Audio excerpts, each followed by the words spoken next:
You know the phrase, what could have been? Well, this game is a look into what almost was. Today, we're taking off into the skies with an unreleased gem, the E3 demo of SimCopter for the Nintendo 64. It's rough, it's buggy, and it only has 2 missions, but it gives us a fascinating glimpse into the canceled game that never made it off the runway. So buckle up, because it's time for low-polygon cities, blurry textures, and enough police alerts to make your ears ring. This is an alert from Central Dispatch. Traffic jam reported. Police request aerial assistance. Move along now.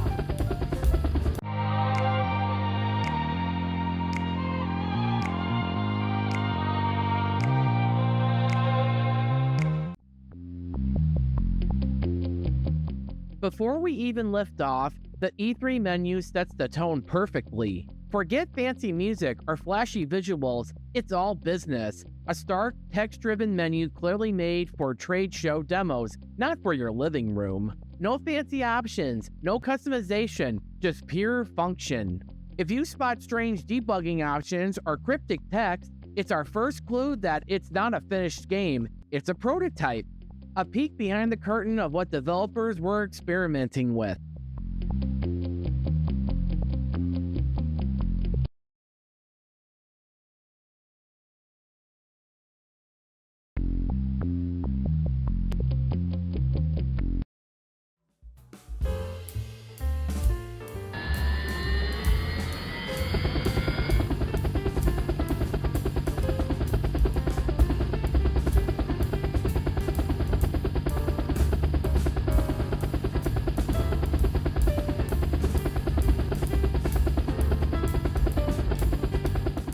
Once you are airborne, 2 main missions repeat, and that's your entire flight plan. What, were you hoping for a little more? Fat chance, because this is an E3 demo, and it's not even a finished game, like I said earlier.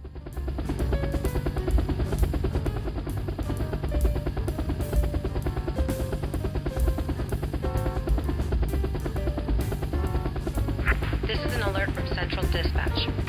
Traffic jam reported. Police request aerial assistance.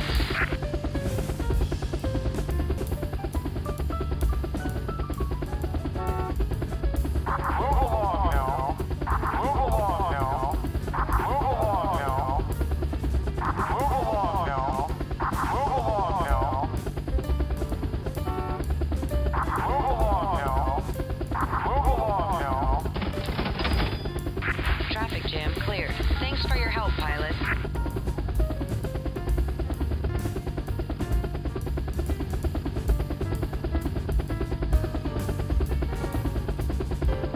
This is an alert from Central Dispatch. Speeder reported. Police request aerial assistance.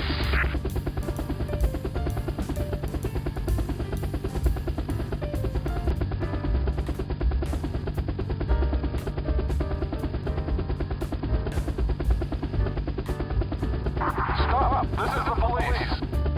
Stop! This is the police! Stop! This is the police! Stop! This is the police!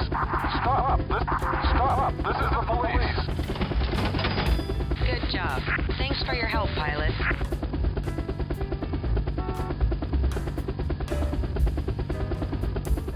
Despite how simple it sounds and looks, these missions actually show off some interesting groundwork for open world structure. There's a system of objectives, police radio chatter, and world interaction, even if everything's held together by duct tape and wishful thinking.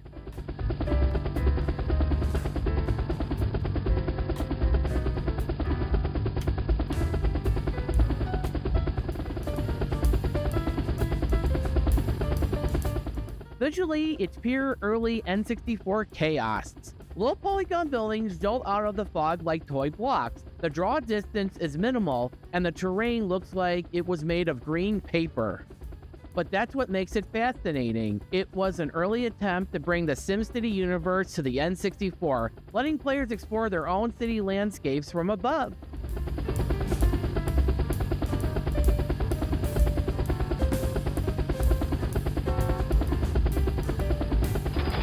Good job. Thanks for your help, pilot.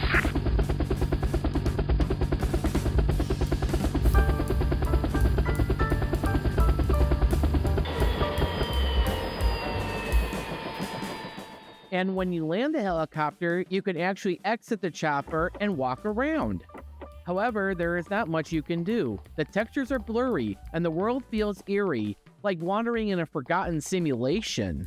It perfectly captures the feeling of something halfway finished, half forgotten, and still really cool in its concept.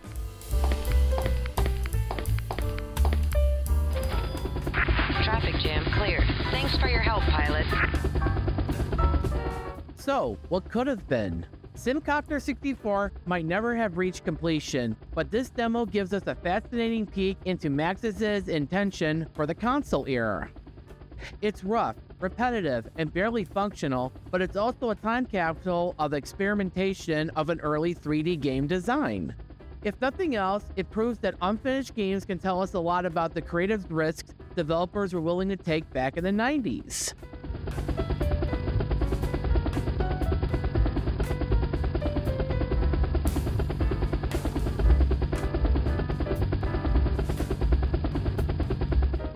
Oh yeah, I almost forgot. If you'd like to try this game out yourself, I will put a download link in the description of where you can try it.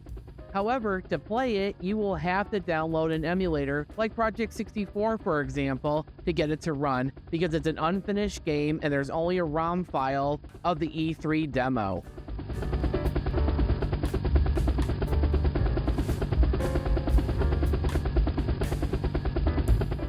Want to see more content of this game? Click the video on the left. And also, if you would like to watch the previous episode, you can do so by clicking the video on the right. Until next time, keep it retro, everybody!